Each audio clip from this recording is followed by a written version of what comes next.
Hi, everyone. Welcome to Ring Ready Live, the home of the owner handler, brought to you by Showsite Magazine. I'm Dan Sayers with Showsite, here as always with the dog show mentor, Lee Whittiers. Lee, how are you today? I'm doing great. I'm happy to be back from a great week at M&E in Montgomery County and got to see you. It was a great week. It was a long week. It was a fun week. And before we get started with today's show, which is going to be about foot timing, Lee, on behalf of you and myself and Ring Ready, I want to apologize to our viewers who may have been waiting last week for us to report live from Morrison, Essex.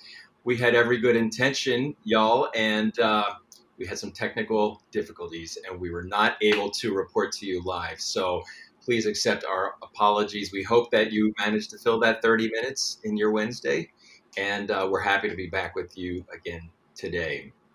So, Lee, you were just in New Jersey. You're coming back to New Jersey this weekend, are you not? I Where am. where where are you going to be? Ramapo. Ramapo up in Augusta, New Jersey, just south of the New York State border. Lee, I'm going to be there with you. So if any of our viewers are at Ramapo this weekend, please say hi to Lee after she's finished judging. If you want to watch Lee judge along with me, bring a chair. We could sit down and watch the dog show mentor as a multi-group judge. Ooh. And that's going to be fun. Happy to have you back this coming week in New Jersey, Lee. I don't know how you do it, but you're just a globe-trotting jet setter of a judge. And I don't know, but I'll tell you one thing is that it was really fun to come back and jump right into part two of the Dog Show Mentor Owner Handler Challenge. And we've got part three, the last part, next week. So we're not accepting any more people into that particular challenge. We will have another one at some point later this year. well, I joined you along with all of your members last night. It was another great masterclass. Thank you for that. Again, all of you who tune into Ring Ready Live, you've got many, many opportunities to connect with the Dog Show Mentor, the master classes, of course, and then, of course, becoming a member with Dog Show Mentor. And Lee, we can maybe end our show today just with some reminders of how folks can work with you one on one and become part of your community at Dog Show Mentor. That'd be And great. but today, we're going to take a deeper look at foot timing. And I want to ask all of our viewers if they know that every breed moves with a distinct rhythm of its feet. And this cadence of each dog's foot timing is discernible by the judge in the ring during the side gate. And this is when breed type is set in motion. So we've talked about foot timing in the past. You've discussed it in your master class. And today we're going to take a scholarly look, Lee, at some of the books that are available to all of us to help us understand foot timing. And before we get to our library, Lee, let's say hello to some of our loyal viewers. Susan, hello. Kristen. Aylin is back, as is Jolie. Always excited to have. And Julie was here first. I wanted to point that out. She was right on it. She was first in line. Welcome back, Julie. Great to have you here. Kristen is here with boxers. Hey, everyone, let us know your breed. Let us know where you're from. And also let us know how your breed is described by its breed standard when it comes to movement. There's a real colorful language that's used in dogs to describe gait and movement and foot timing. So let us know how your breed is described. So, Lee, let's go to the library. Do you have your library card with you? And if so, Oh my goodness, that takes me back. Library card. uh, Yes, I do have a library card here in Vancouver, Washington, and I wish that I used it more frequently. Um, so oh, Susan, yes, it was. It was nice to see you at Marson Essex, and we had a lot of fun, and we got a great photo with Dan and myself. Unfortunately, it wasn't in front of the automobiles, but no. it was in the show site area. Um, Linda, mini schnauzers, how is your standard described? That's a trotting breed. That's a breed that should be shown at the trot. Same thing with um, Cavaliers, loose lead breed, Havanese loose lead breed. And how does that loose lead? Why did your breed club Mm. specify in the standard, if it did, how the dog should be gaited? So the Tibetan Terrier standard, for example, talks about the gait as being an effortless stride, and that when they move correctly, they move with elasticity and drive. Um, so when you think about that, when you think about an elastic gait, what other breeds have an elastic gait? Um, so Kristen, you're from boxers, right? Um, what about your gait? How is that described? And Aylin says that she really paid attention to how her Berger Picard moved at the last show. The standard says it's fluid and effortless, covering a lot of ground with smooth strides. Mm. Isn't that um, that's descriptive? It brings to mind a vision, and so that we can really understand smooth strides. That means no wasted motion. To me, that's what it means: no wasted motion, no striking out unnecessarily. Um, and what about, let's see, Lynn says it's parallel and free.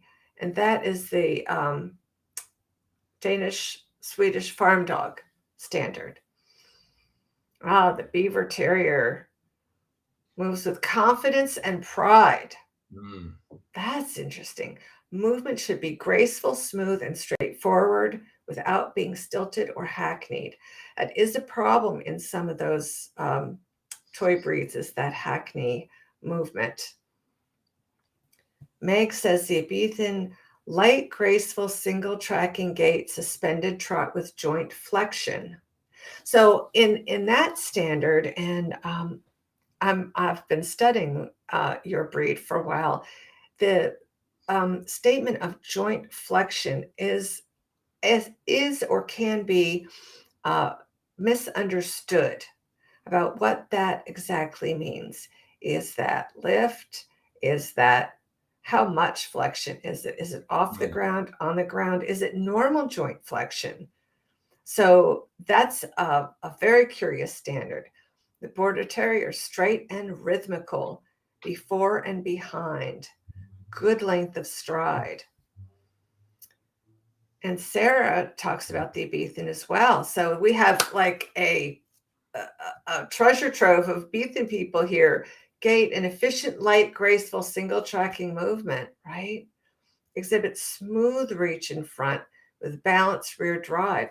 So, as a judge who studies that standard from time to time, so how is that smoothness in front also have a flexion, or is a flexion in the rear? How do you read that standard? So, Mm. um, interesting. Susan says far reaching, light footed, graceful, smooth, properly built. I don't think that's in the standard, the all caps, but dog single trots, emphasis mine, yes. Single tracks. I think that means single tracks. See a lot of Vishlas that don't single track. Okay, so we're not talking about single tracking today. We are talking about foot timing. And what what I want to know is, what do you all think foot timing means? And Meg says the flexion is in the front lift without hackney. Maybe similar to the uh, right toy breed, thinking of it. One of the toy breeds, one of the toy sighthounds. So yes, it does. It needs to look as though they could gait all day. And you know what? Um, that's the same thing with a Rottweiler. It's a trotting breed, surprisingly enough. Right. Yeah, definitely. So, foot timing, what is it and why is it important? So, the foot timing of each breed is essential because it speaks to the function of that breed. So, the foot timing of a Rottweiler is is smooth and effortless because they move at a trot for a long period of time outdoors, herding cattle, right? It's meant to trot all day. Doesn't say that in the standard, but we know those students of the breed understand that that was the original function. Now, frankly, a lot of Rottweilers can't get around the ring, but those who can have that essential foot timing of a dog that could trot all day. Now, what about the Dalmatian? Same thing.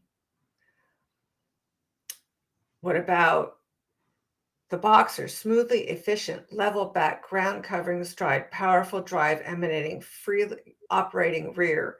Adequate reach should be evident to prevent interference, overlapping, or sidewinding.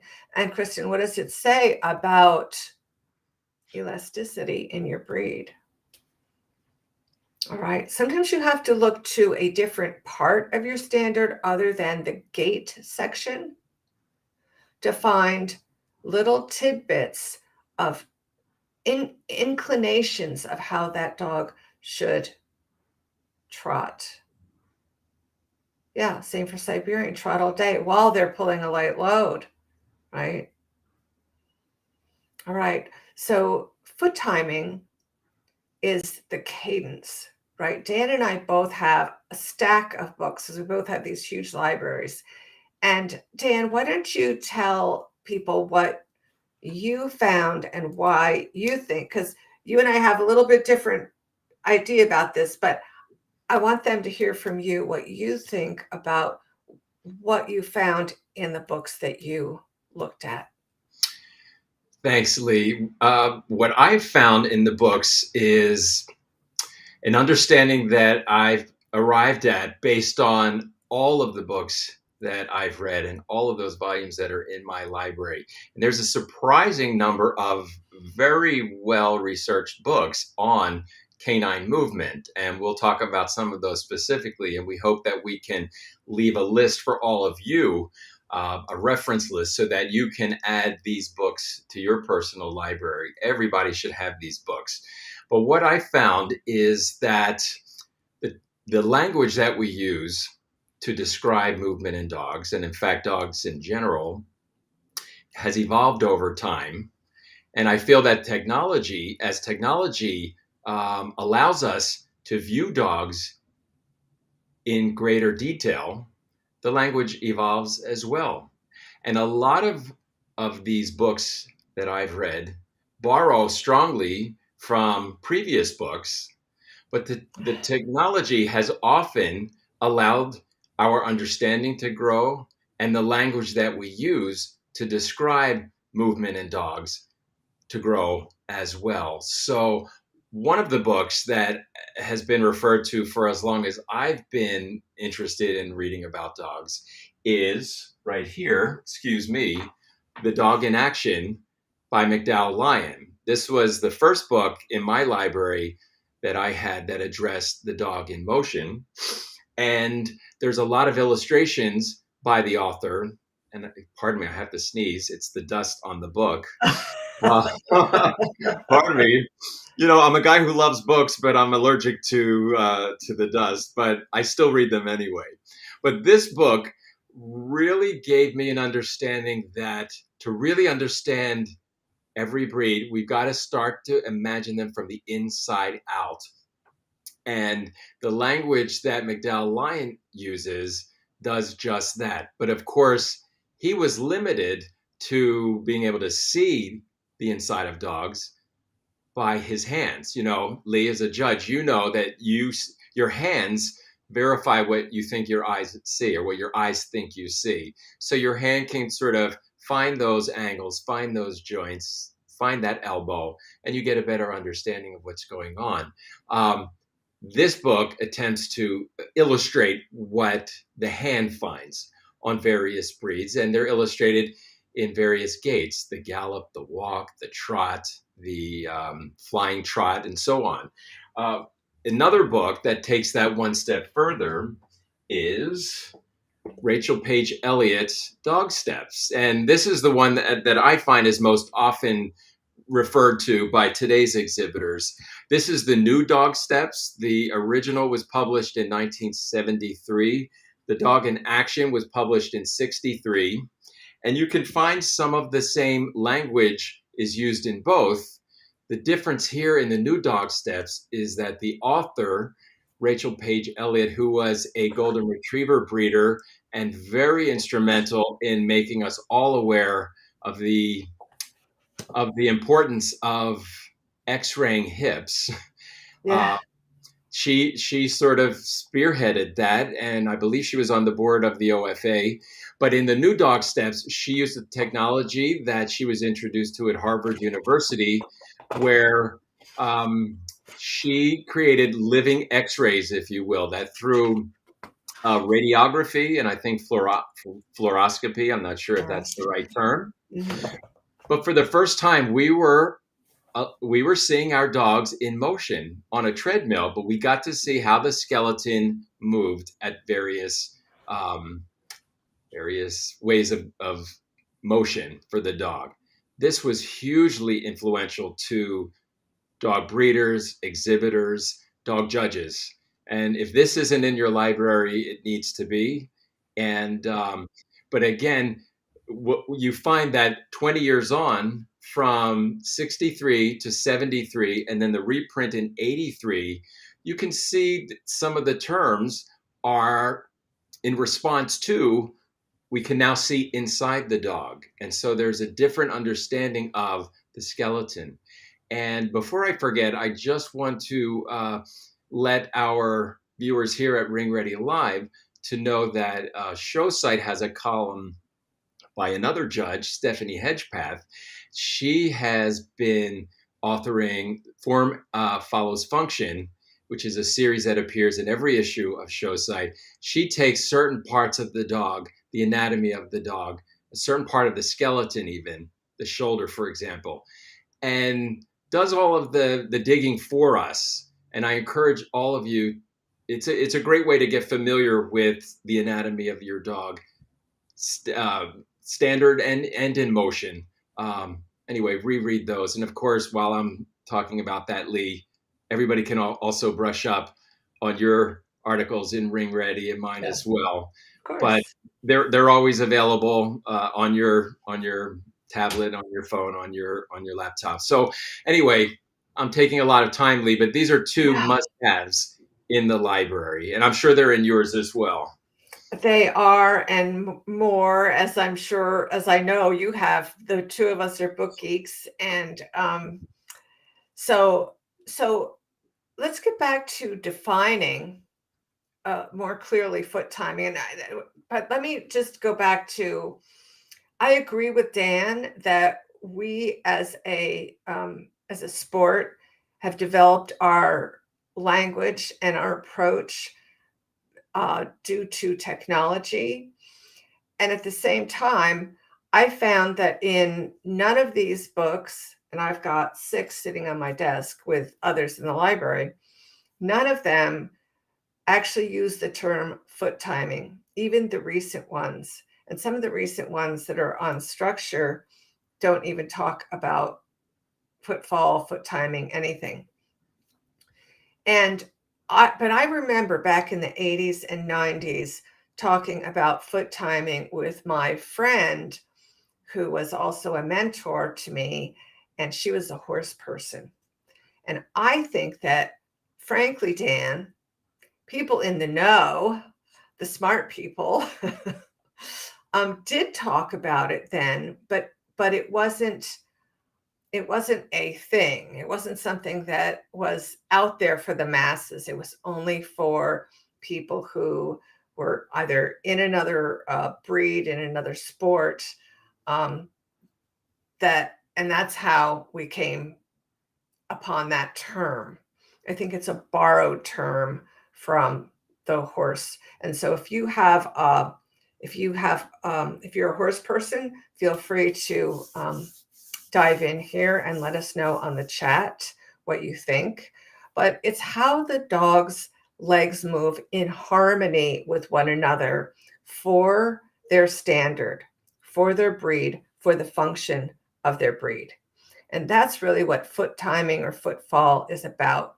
It's how those legs move and the cadence. So the rhythm and the cadence, right?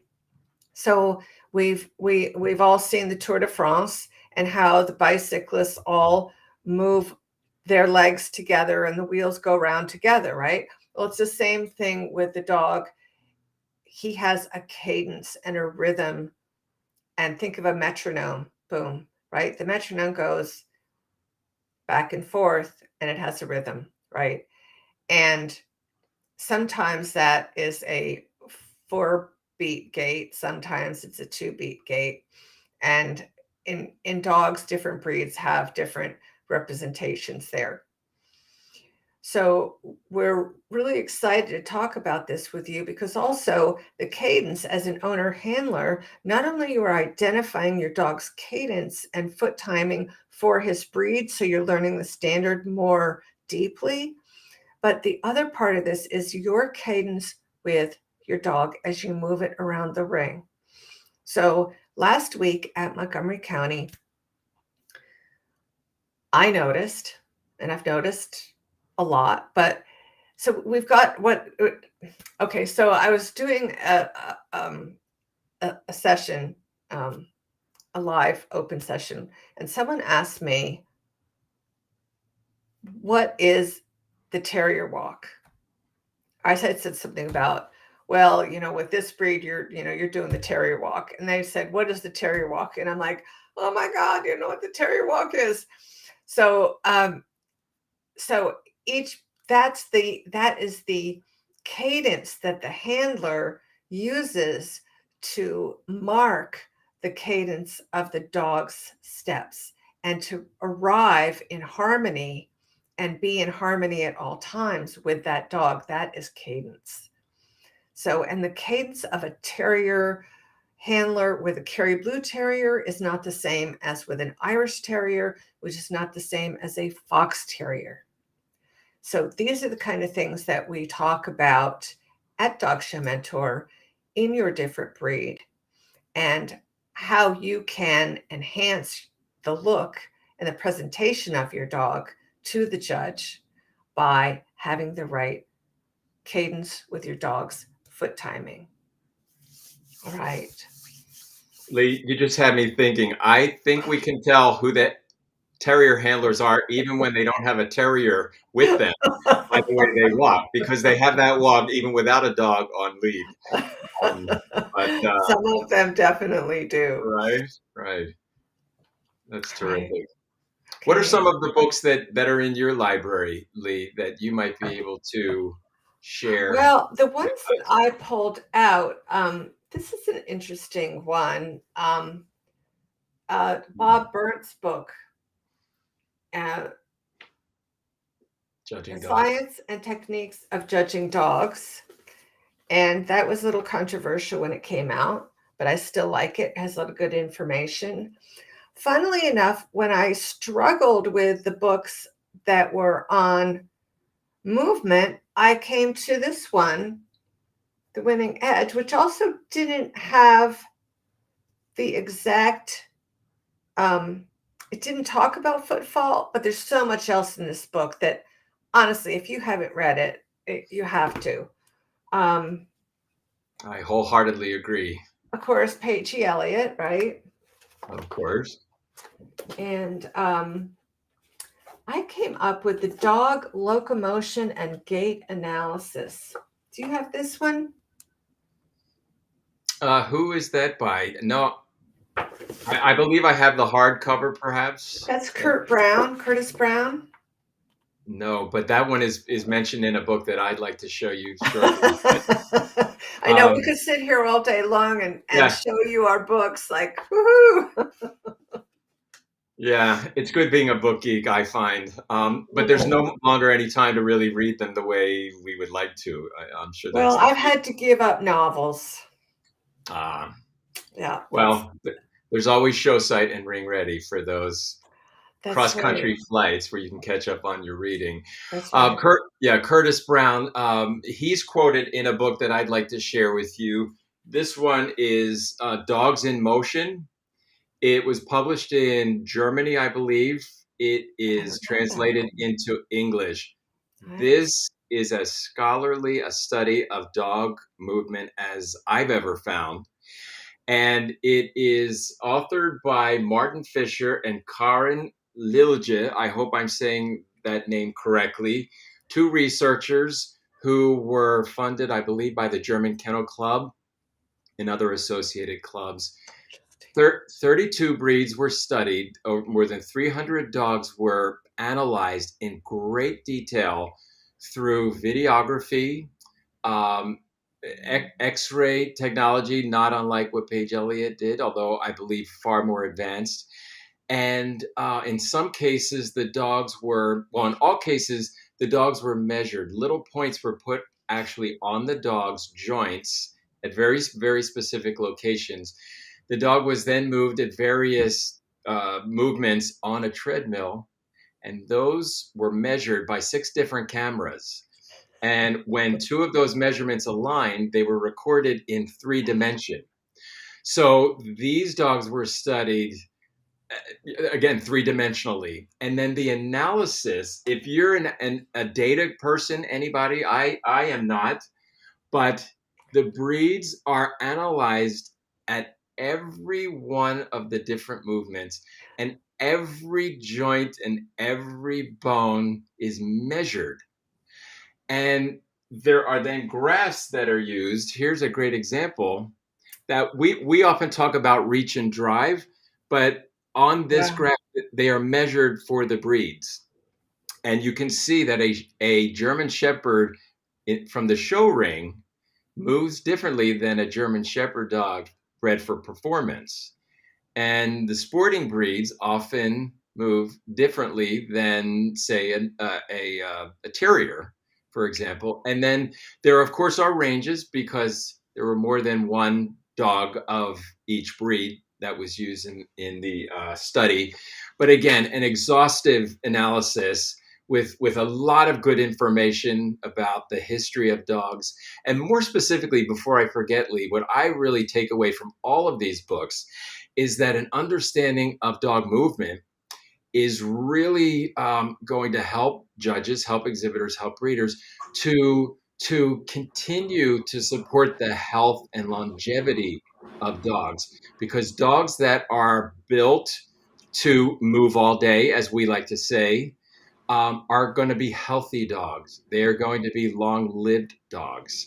And the more that we understand how dogs move, the better we can inform all of us, veterinarians, handlers, breeders, pet owners, on the importance of healthy dogs, dogs that are bred according to their standards. So that was kind of my big takeaway, is that it's the health and longevity of dogs that really matters most when dogs are moving.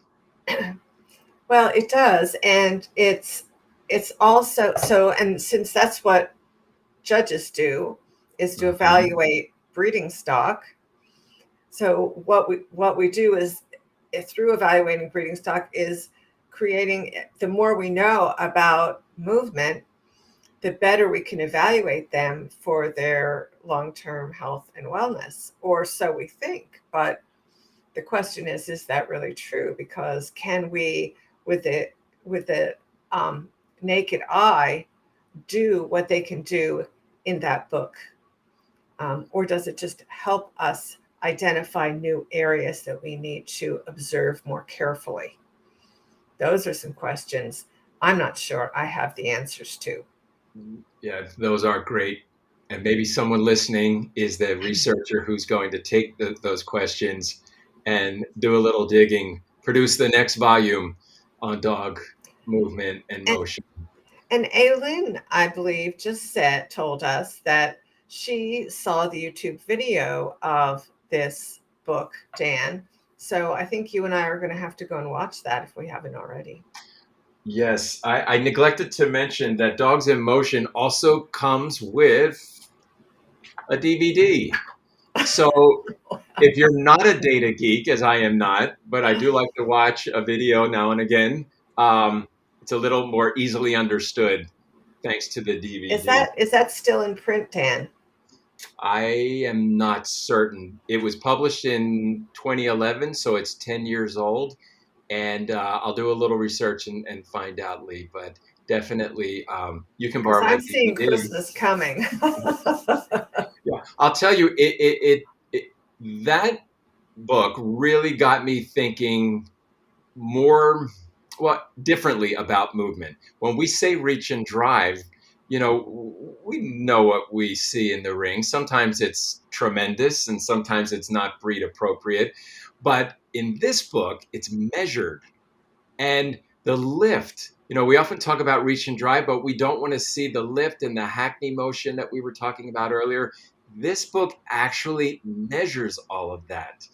And you can see that, for example, the English Cocker Spaniel is one breed where you realize there's a lot of reach and very little lift in the dogs measured in this study. And that graph makes it plainly clear that that breed, the Pyrenean Shepherd, was another breed where you realize, oh, that movement can be measured so that it's very long and low. And my friend Betty, who has bred Piersheps, has a phrase that she shared with me. I believe it's like clipping the grass or something. It's just Daisy cutting. yeah, really a beautiful phrase for the movement in that breed. And then when you see it in the ring and you say, oh, there it is, And And anyway, and very, and that's true also on a lot of the sporting breeds, is that definite, very close to the ground movement with full extension. definitely. Studying dog motion is an exciting endeavor. It's one that I enjoy as you do, Lee. It's one that I think we can encourage our viewers to do as well. It all starts with your own dog and with your understanding of the breed standard. I want to thank everyone for sharing the language of your breed standard today. As word geeks and language geeks, Lee, we love the various languages, the words that are used in the standards. And everyone today has been really helpful in sharing the language of their breed standards.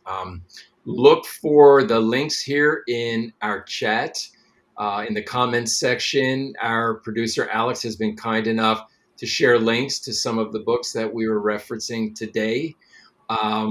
If you want to get that last book, Dogs in Motion, do it sooner because Lee might grab the last copy as soon as we end our show here today. Merry Christmas to you, Lee. And Lee, maybe I'll bring my copy along to Ramapo this weekend. You can Oh, borrow the please. DVD and Yeah, uh, and get an idea. Maybe you that'd can be enjoy lovely. that Thank on your you. ride home. Lee, is there anything in closing that you'd like to share There about? is. I'm very excited. The final part of the three-part first ever challenge for Dog Show Mentor is going to be next Tuesday, getting a piece of the action, or putting what we've just learned in the last 2 weeks into action. So I'm really excited about that. I'm sorry if you didn't sign up because Mm, there are no more spaces, but we will consider doing it again in the future. And also, if you would like to work with me more closely, please contact me, Lee at dogshowmentor.com, or you can come into the Facebook group for owner handlers that's open to non-members, Dog Show Mentor Owner Handlers Facebook group. everybody should be a member of that group. There's a lot of wonderful videos and comments posted there. Lee, thanks for giving your site a plug. I also want to remind everyone that Megan is your customer relations manager. You can always reach Megan, Meegan, at showsitemagazine.com. She'll be excited to work with you on celebrating you and your dog's journey in the show ring. And So, everybody who wanted M&E in yes, Montgomery County, get your ads in, celebrate your wins. It's what we do. It makes it more fun, and everybody wants to have fun with their dog. yes. Lee and I got to see some of you in the ring. We met a few of you outside of the ring, but we know that some of you did really well at M&E. That's a show that happens only every 5 years. Celebrated. I saw some beautiful posts on Facebook as well. Some of our viewers who did well with their dogs, and we didn't get to see them in the ring, but there they were. We've got a place for you in Ring Ready as well. Let everybody know how hard you're working and that you're committed to your dogs and to your sport as we are. And there Let were everybody so know. many there were so many owner handlers and breeder owner handlers who won over the weekend and through the week at the highest levels. Yes, It they was did. really exciting to see that. You all are raising the bar and stepping up, and it's a thrill. So let us know. We're happy to be just one small part of your journey with your dogs, that you come to us every week for 30 minutes, 37 minutes this week. But I think we owe you a couple minutes because we were a no show Oh, last week. okay. Again, our apologies for that. But Lee, thanks very much again for another wonderful episode of Ring Ready Live, where we talk about foot timing. Let's see where the language of how dogs move, let's see where that evolves. Maybe you can be the very first author to actually publish something where foot timing is defined in the glossary of terms. It's That would be, already in my up and coming book, The Blue Ribbon Blueprint, there you go. exclusively for owner handlers, and it is coming out soon, You, soon, and you heard it's it here in first. there. You, you Wonderful. heard it here first. Wonderful. Well, I'm going to get a signed copy, and I hope all of the You Ring sure Ready Live will. viewers stand in line as well for theirs. So, Lee, thank you again very much. Thank you all for joining us, for letting us know a bit about yourselves and your dogs. And we'll look forward to having you join us here next week. Same time, same place, Wednesdays, 3 p.m. Eastern, 12 noon Pacific. And until then, remember to have fun with your dogs. And make sure your dog has fun with you. I'll see you in the winner's circle. Bye, everybody. Bye, everyone.